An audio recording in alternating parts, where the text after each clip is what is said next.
Alright guys, Rex here. So, I had a question, what can I do to make my CBR faster? And he's talking specifically a 2019 Cbr1000rr. So, let's just get straight into it. No intro, we're just going straight into it. So, flip the camera over here. Here's my bike. This is the Cbr1000rr 2019 SP1. There is an SP2 model. It's a lot rarer actually. And has a little bit of different things on it, but you know, they're pretty similar. Anyways, and the difference between an SP and a non-SP model of this bike is literally just the electronic suspension on the front and back and the color scheme. So other than that, if you have a CBR 2017 through 2019 SP or not, these are what you should do if you want to make your bike faster. Now, there's a couple of things you need to keep in mind with this too. Do you want your bike to be faster for roll racing, which is what mine's set up for right now, and it's even more going to be set up once the swing arm gets in? Or do you want it to be for track riding? You know, if it's track riding, you're going to keep it like this and you aren't going to lower it. So let's just get into it. How do I have my bike set up right now, and how did I make it fast? Why am I beating, you know, cars with 1200 horsepower or, you know, other bikes that really spec wise should beat me every single time? Well, let's get into it. So here we are. First and foremost, the first thing you want to do if you have one of these bikes, if you look at the front end here, you have these two air intakes that go into the air box, and on the inside of it is these rubber like restriction plates that prevents air from going in here. It stops about 33% of the air that's going into the box. It's like an EPA thing. Trust me, remove it, the bike will start breathing better.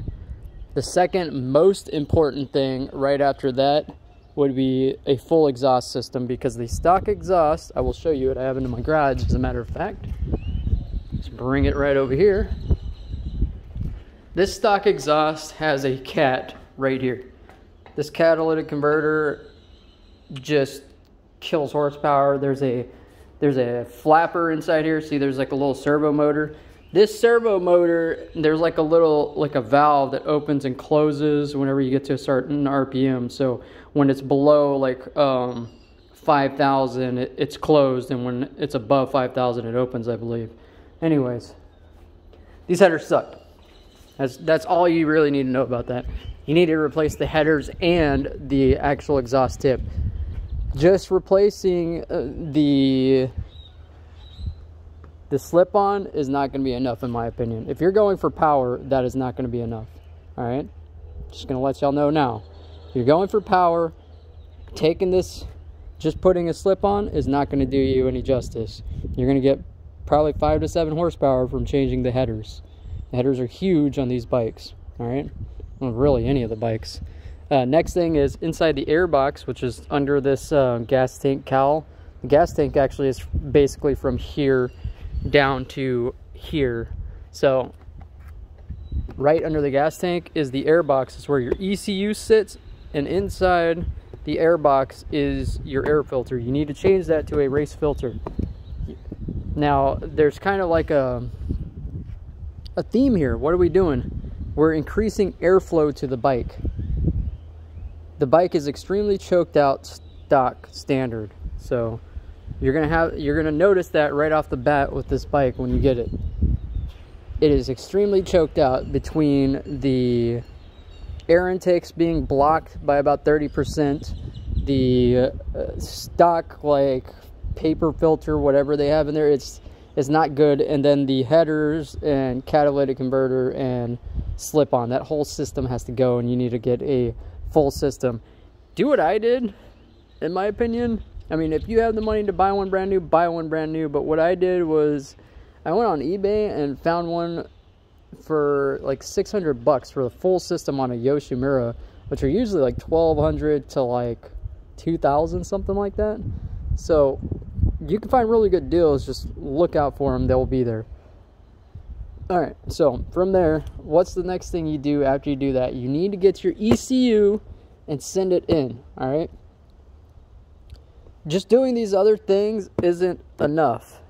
This bike stock will make anywhere from 152 to 155 rear wheel horsepower if you are in the US, because it is restricted. It is heavily restricted. It's restricted in every way possible. You can have the damn thing pinned open and you're not even getting 100% inside the actual valves inside here. So definitely get your ECU tuned. The guy I went through, his name is Paul, or RC45. Get with me. I will, help you talk to him and get your ECU tuned. Trust me. I'm using a stage 2 tune right now. A stage 2 tune took this bike from, what it is right here to somewhere between 180 and 185 rear wheel. And y'all can tell the difference when you see me take off. It's instantaneous, instant throttle. It just goes, all right? You don't get that from Honda stock, all right? Honda doesn't do that. The way they have it set up is like you turn the throttle and it's just slow. It feels like a 600 and it's not, all right? So those are the main things. If you knock those things out, air filter, full exhaust, get your ECU tuned, and get your air intake, whatever you want to call them, restriction plates removed out of there. They're rubber. If you get those out of there and all those other things, you will be around 180, 185 rear wheel. And trust me, get it tuned by Paul. Don't get it tuned by anybody else. I don't know what he does differently, but I can tell you this much. Every other tune doesn't even come close to what this tune does. And I'm talking all the biggest names that you could imagine. All of them. I don't know what it is. Paul knows these bikes better than anybody, apparently. He knows Honda. And this bike, a lot of people don't even believe how much power this bike makes, okay? And they find out firsthand when they lose to it, and they're like, what the hell happened? So, trust me, get it tuned by Paul, RC45. You can find him on Instagram. It's literally RC and then 4 and 5 spelled out. Alright, so, enough about that. What's the next thing I did? Well, I roll race, so the next most important thing would be lowering the bike and the straps. Now, why are we lowering the bike? The biggest problem with these when they're tuned is they like to wheelie, and if you're trying to take off fast, the last thing you want is for your front wheel to come up, because if it's coming up, you're not accelerating as fast, okay? You don't want to be doing like pinning it in first and then from like 60 all the way up to 90 or whatever it is, 94 I think is what the red line mile per hour is for first gear for me. You don't want to be doing a wheelie from 30 all the way to 90 or whatever. Maybe you do, but if you're trying to go fast, that's not what you want, all right? So you want to lower it. I have mine lowered about 2 inches, maybe a little bit more. You can see the gap here. See how it's lowered? And then there's a lowering link. I'll see if I can get on the other side here. You want to get this professionally done by a mechanic that knows what the fuck they're doing, by the way. Don't let just anybody fuck with your bike, alright? Really important. Don't do this one yourself. You need somebody who knows how to lower the triple tree too, and you want it to be even, because if, like, say your bike's like this or like that, like, it's not going to feel right. You need it to be even, okay? Really huge. And next thing we'll talk about is the strap. This strap right here, basically what it does is, see how these forks are? It basically compresses it down to like here or wherever. Basically, you want to lower this gap. Like, see, there's like about a 3-finger gap. I can lower it down to a 2 or a 1-finger gap between this little fender and this. And that also helps with the wheeling problem. So if you want to roll race with this bike, that is a huge, huge deal, all right? And minor things, I took off that weird scorpion tail thing. And I also put on this is a Moto Dynamic integrated tail tail light, and it has the turn signals built in, so you don't have those weird things sticking out. So that's probably the best bet there. Ram mounts just hold my phone. It's basically pointless and it's in the way when you're racing. So these are, I can't remember what brand they are, but they're just mirror block offs. Look them up, mirror block off plates. It's super easy to get to. You don't even have to take this off to get them off. So Honda did everything kind of easy, I guess the best way to put it.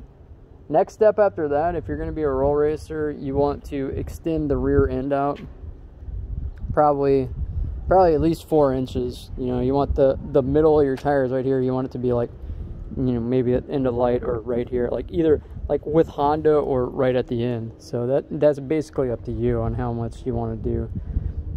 And you don't want to go too much further than that. I went with a 4 to 6 inch swing arm, so you know it's probably going to go to like right here, maybe a little bit further, but I'm going to have the tire probably like right here, the middle of the tire, like right where it lines up. And just keep in mind, whenever you do that, you need to buy a new chain, new sprockets, and I already got those. I bought Vortex ones, they're aluminum. We'll see if they want to get chewed up by the bike, because if they do, then we're going to go with the super sprox, and that's a steel for the sprocket part, and then on the inside is aluminum, so it saves weight. I stayed 525 on this bike. It has a lot of horsepower. You don't want to go too much lower, especially because I'm planning on putting nitrous on it. That would be the next thing after that. After you get the swing arm, put nitrous on it and fucking send it to Jesus if you have to, alright? Just fucking send it. Really the only thing is, like, this bike has amazing power down low, right? A lot of other bikes just don't have it. Like from probably 60 all the way up to 160. This is faster than most of the other 1Ks. At least it feels that way to me. Like I get way up ahead unless they're like a fully built like Houston stock or whatever the hell you want to call it. Like it's been pretty insane. Like a lot of people are like, wow, you know, your Honda actually moves. So I'm gonna put a nitrous system on mine. It'll probably be a dry system, and it'll be a 30 shot. The difference between a wet and dry is really just whether you're adding fuel with it, you know, in the nitrous system block itself. Like, are you gonna have two sprinklers, like one of them spraying the nitrous and the other one spraying the fuel? It doesn't really matter. Just well, it does. It depends on how you want to set it up. I'm gonna have it set up as a dry setup, and I'll have to get a power commander to have a second map for nitrous, because it needs to have more fuel, because nitrous increases the amount of air that goes in there, so you'll end up running too lean and you can blow your engine. So that being said, there's a lot of stuff you have to talk about with that one, but main things, if you want to roll race, full exhaust system, air intake restrictions removed, get the ECU tuned, get a filter, lower the bike, strap the bike. Brock straps, I'm using a one that was designed for their older CBRs. It's a universal, and it works on these Brimbos. And what do you know, the Brimbos are the same exact size. I think it's 108 millimeters, so the Brock straps definitely work. And how it works is you got the strap right here. Let's see if I can move this out of the way so we can see it. The strap, and all you do is just move forward and you pull up on the strap right here. You pull up on it, hit the brake, and what'll happen is it'll compress the front end. That's it. I mean, it sounds super difficult, but trust me, it's not, guys. And installing it was like literally a monkey with a wrench can do 90% of this stuff. The only thing I'd say, like, let a mechanic do is lower the bike. The Brock straps you can do on your own. It's pretty easy. I have it wrapped right here. It's right on this. You can barely see it because the sun's being an asshole, but basically it goes right under the triple tree and right under the electronic damper. So anyways, I know this was a super long video, but I wanted to get this out because I know you guys, well, some of y'all may see me racing this and be like, wow, well, you know, why don't I do it with mine? You definitely can. You just have to get it set up right. Trust me, get it tuned by Paul. The number one thing, get it tuned by Paul. And he will help you if you have any questions. He will help you, or I will help you. If I don't know, I'll ask him because I know he knows. Anyways, so I'll see y'all in the next one. Hope y'all enjoyed the video.